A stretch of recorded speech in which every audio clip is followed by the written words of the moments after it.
안녕하세요. 이번 영상은 고려의 경제와 문화에 대해서 이야기해 보겠습니다. 먼저 역분전부터 볼게요. 이 역분전은 태조 때 태조가 후삼국을 통일을 하고 고려를 이제 체제를 정비를 한 거잖아요. 이 과정에서 공로가 있는 사람들에게 농공행상의 성격으로 이제 분배를 해줬던 걸 이야기하는데요. 이건 이제 소유권을 줬던 건 아니고 수조지를 줬던 거고요. 수조지는 세금을 거둘 수 있는 그런 권리를 말해요. 그래서 농민이 소유하고 있는 땅이 있잖아요. 이 땅에서 수조권을 갖고 있던 사람이 그 관리가 수조권을 받아요. 그러면서 수조지, 그 세금을 거둘 수 있는 땅을 하사를 받는 거예요. 그러니까 소유는 농민이 하고 있고요. 거기서 세금을 떼어갈 수 있는 그 권리를 받은 거죠. 그걸 이제 수조지라고 하는 건데요.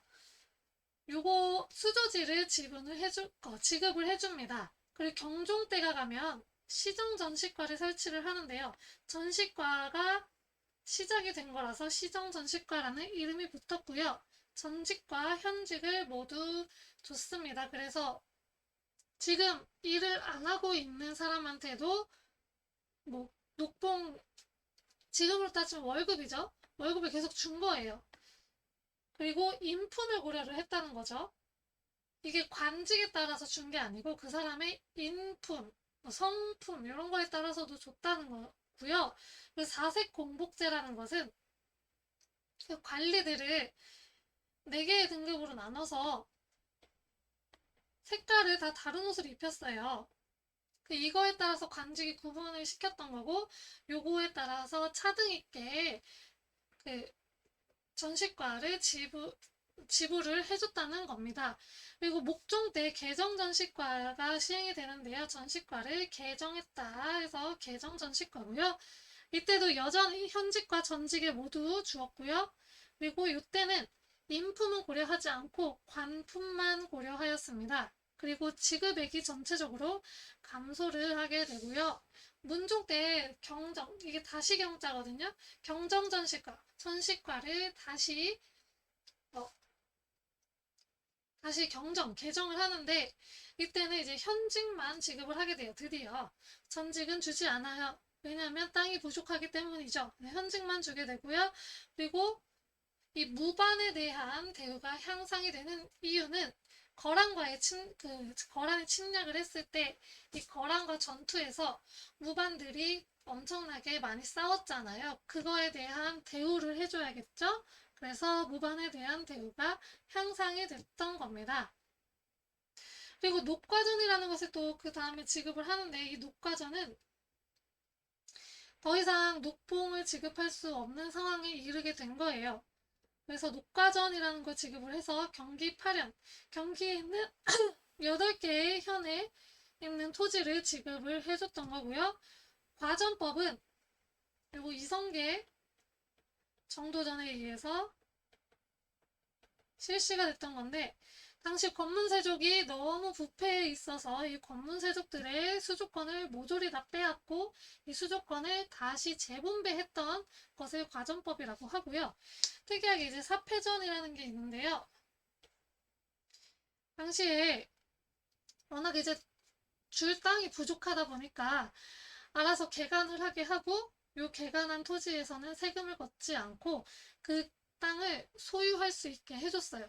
그러다 보니까 관문세족들이 많이 요구에 참여를 하게 됐고 농장이 형성이 되는 한 원인이 되기도 했습니다. 자, 고려시대는요, 불교가 굉장히 흥했던 국가예요. 그래서 불교에 대해서도 이야기해 보도록 하겠습니다. 대표적인 스님으로 균여, 진울, 해심, 요새, 뭐, 의천 이렇게 있습니다. 의천에 표시를 안 해놨더니 안 보였네요.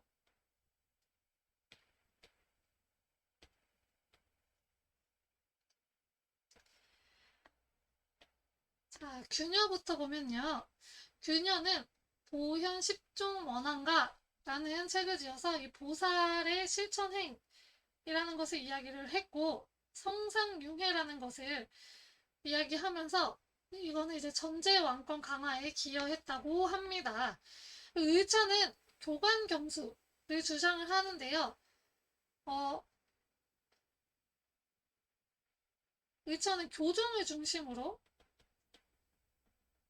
선종을 포섭하려고 했습니다.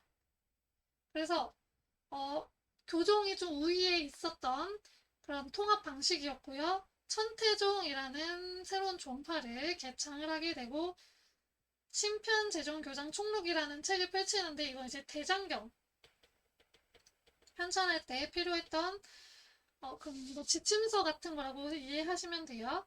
진울은요, 수선사결사 운동을 하는데 당시 불교가 나라의 보호를 받고 있다 보니까 굉장히 타락해졌어요. 그래서 산속으로 은둔을 해서 우리가 다시 수양을 해야 된다라고 주장했던 게 수선사결사고요.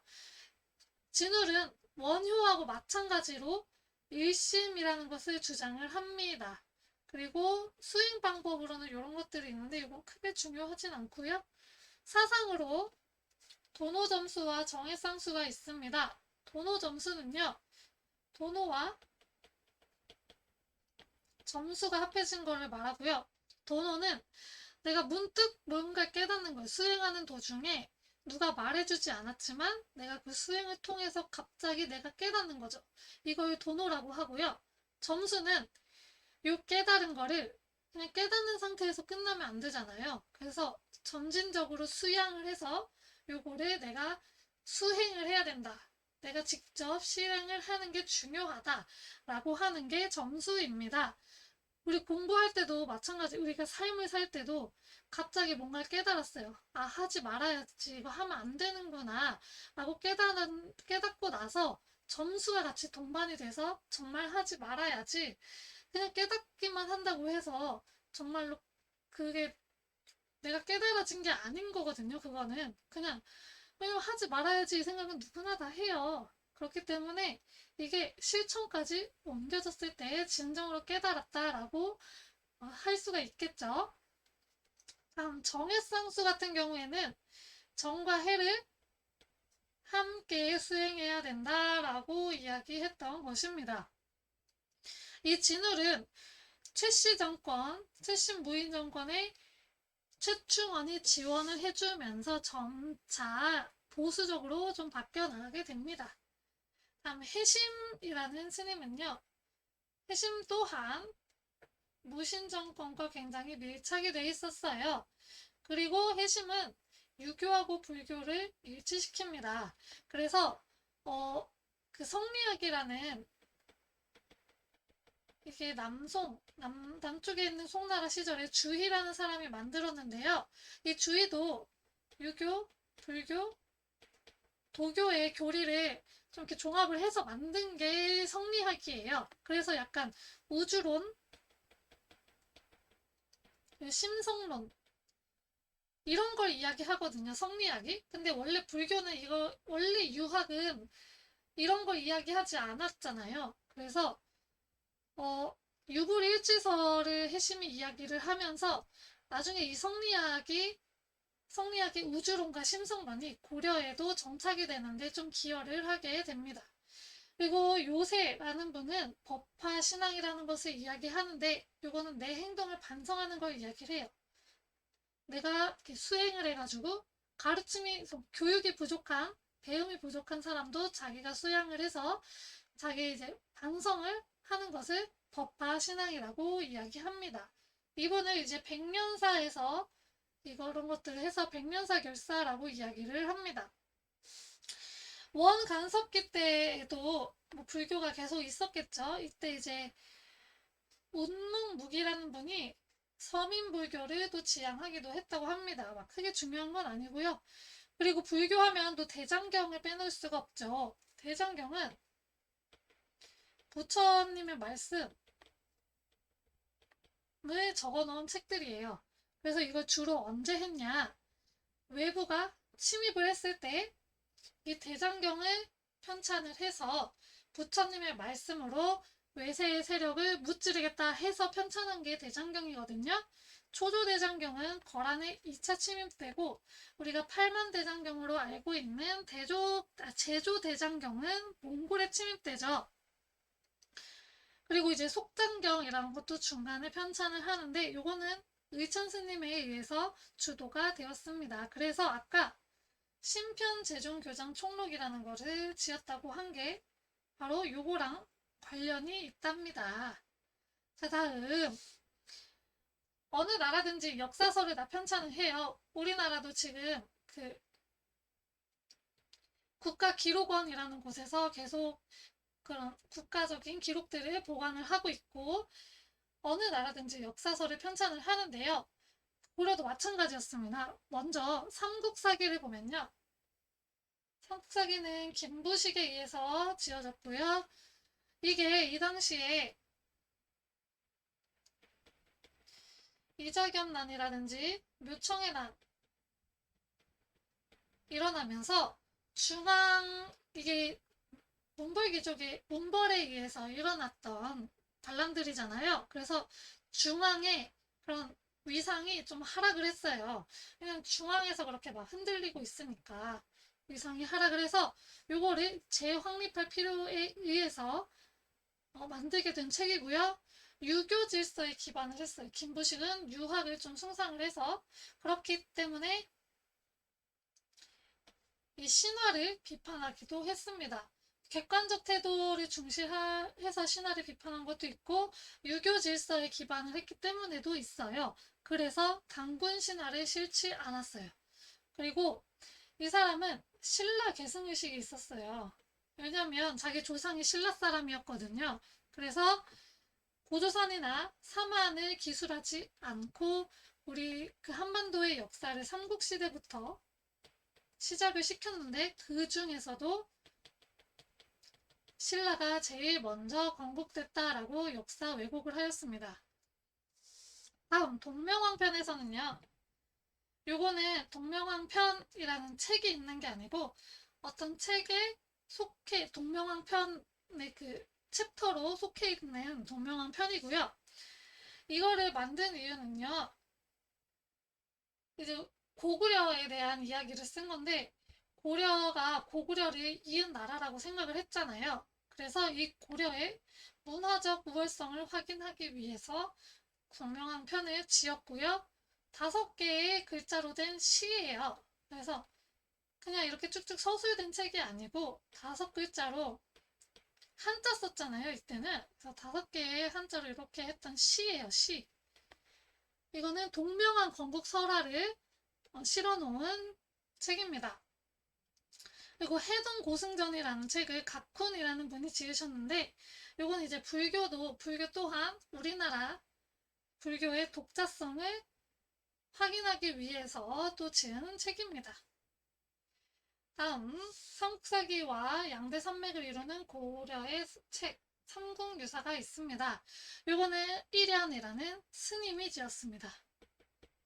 그렇기 때문에 일단 좀 이 기이편에서 스님들의 그런 기이한 행동들 이런 것들을 좀 이야기했던 편이고요. 그리고 이 삼국유사가 지어질 시기에는 몽골이 침입을 해왔던 시기였어요. 그리고 불교계가 엄청나게 타락해 있던 상황이었기 때문에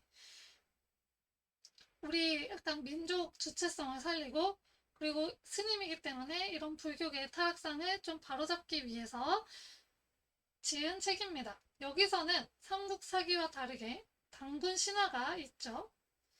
이 단군 신화를 싣고 고조선, 사만, 가야 이런 것들을 실은 이유는 그 단군, 이 고조선을 실은 이유는 뭐냐면요. 아까 삼국사기 얘기하면서 우리나라를 삼국시대부터 시작했다라고 서술했다고 했잖아요. 이거는 뭘 의미하냐면 우리나라가 분열된 시기에서 시작된 나라다라는 거를 이야기를 해주는 거예요. 고구려 백제 신라가 따로 존재해 있었고 그렇게 되면 그 안에서 고구려의 후손들, 백제의 후손들, 신라의 후손들이 분열될 양상이 충분히 보이게 되죠. 그렇기 때문에 고조선을 내세우면서 아니다. 우리나라는 원래 하나의 나라였다. 그렇기 때문에 분열되어서는 안 된다. 특히나 이런 몽골의 침입과 같은 국가 위기 상황에서는 더욱더 우리가 뭉쳐야 된다라는 걸 강조하기 위해서 고조선을 강조를 했던 겁니다. 그리고 제왕홍기라는 책은요, 우리의 역사를 중국과 대등하게 파악했던 책이에요. 여기서는 위만조선을 서술을 하게 되고요. 그리고 발해를 서술을 해요. 근데 이때까지는 발해를 약간 우리의 발해를 서술을 해요. 그래서 고구려의 개순국이라는 것을 인정을 해줍니다. 그리고 통사는 무엇이냐면 한 나라의 역사를 통으로 쫙 기술한 거를 통사라고 해요. 통사 체계를 갖춘 책이고요. 그리고 이땐 불교뿐만 아니라 도교, 풍수지리설 이런 것들도 있었는데요. 이 두 개는 좀 약간 결합해서 많이 이용이 되었어요. 도교 같은 경우에는 구요당도 설치를 하고 팔관회라는 행사를 엽니다. 그래서 이런 식으로 약간 도교를 조금 숭상하는 경향도 있지만 그렇게 막 강하진 않았고요. 예종 시기에는 또 복원궁을 건립을 하는데 구요당은 최초의 도교 사원이고요. 예종 때도 복원궁이라는 도교 사원을 건립을 해서 인주 이씨 세력을 견제를 해요. 예종 때 이자겸연환이 일어나잖아요. 아닙니다. 이때 이제 인주 이씨 세력이 이자겸이 인주이씨 세력이거든요. 근데 이자겸 이전부터 계속 이 인주이씨 세력이 굉장히 강했어요. 근데 인주이씨 세력은 불교 세력이었어요. 그래서 이 세력들을 견제하기 위해서 그 도교를 또 이제 강력하게 밀어준 경향도 있습니다. 풍수지리설 같은 경우에는 땅에 그런 형세를 보고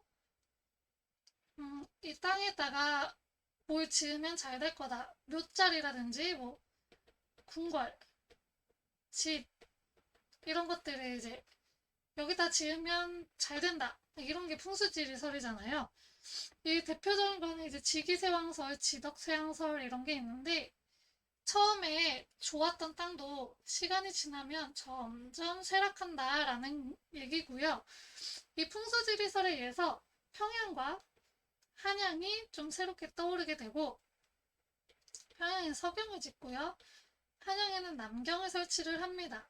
그리고 숙종 때는 여기다 궁궐까지 지어요. 그리고 이성계는 한양으로 천도까지 하게 되죠. 여기까지 이제 고려시대에 다 보았고요. 다음 영상부터는 조선시대로 들어가도록 하겠습니다. 감사합니다.